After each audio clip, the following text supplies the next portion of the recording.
Mes chers compatriotes, bonjour, bonsoir, selon l'endroit où vous trouvez pour suivre cette communication.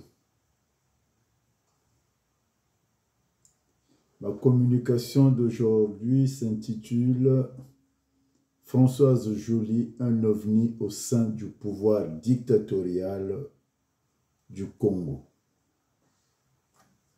Tel un astéroïde qui va percuter la terre congolaise et causer un boomerang, laissant Jean-Dominique Okemba et Jean-Jacques Bouya au bord du trottoir, à la stupéfaction de tous, qui pouvaient croire que Moranzambe deviendrait aussi petit.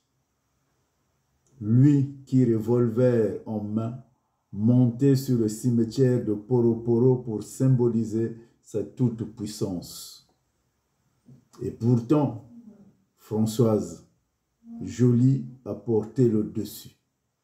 Cette dernière qui a échappé au diagnostic sociologique est devenue la coqueluche de la politique congolaise, pour ne pas dire le maître d'œuvre de toute la politique congolaise actuelle. Cette figure imposée de Kagame montre à quel point Kagame a fait main basse sur le Congo. Du coup, Sassou Nguesso devient le suzerain de celui-ci par effet de dominant. Rien ne se fait plus par Sassou sans l'approbation de Kagame. Mais d'où sort donc cette diva au charme ensorceleuse, celle-là dont on ne connaît ni le cursus scolaire, ni le lien biologique avec le Congo, mais qui pourtant fait figure de l'œil de Moscou au bénéfice du régime sanguinaire aux velléités expansionnistes de Kagame. L'esprit de la dictature et la technique de la dictature mettent le peuple congolais au pas, en assistant d'une manière impuissante à ce que prépare cet apophis en forme de déesse du chaos. Françoise Joly suscite des inquiétudes inavouées pour aboutir à une possible collision du peuple congolais et le Tutsi Power rwandais en déficit permanent des terres. Où est donc la fierté de Sassou Nguesso en marginalisant la femme congolaise? Cette infamie faite à la femme congolaise est le triste sort que connaîtra Sassou Nguesso lorsque ces dernières taperont sur leur cuisse pour le maudire à jamais.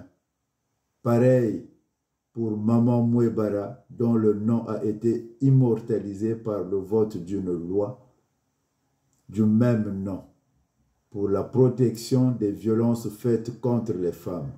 Sassou Nguesso serait-il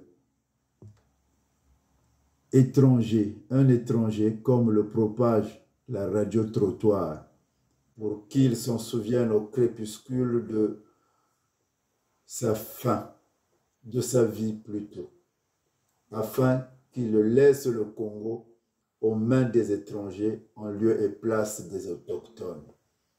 Ah, pauvres Congolais, qu'avons-nous fait pour mériter pareille calamité? Même les chiens vivent plus tranquilles. Arma Monziono, Butelezi, Buchindi Bwavindu Munabangungu, Wakalamu Kwenda Nkukrika.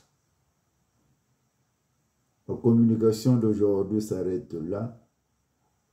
Je vous donne rendez-vous pour demain, car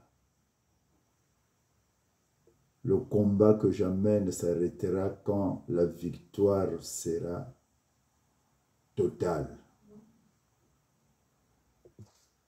Que Dieu nous bénisse.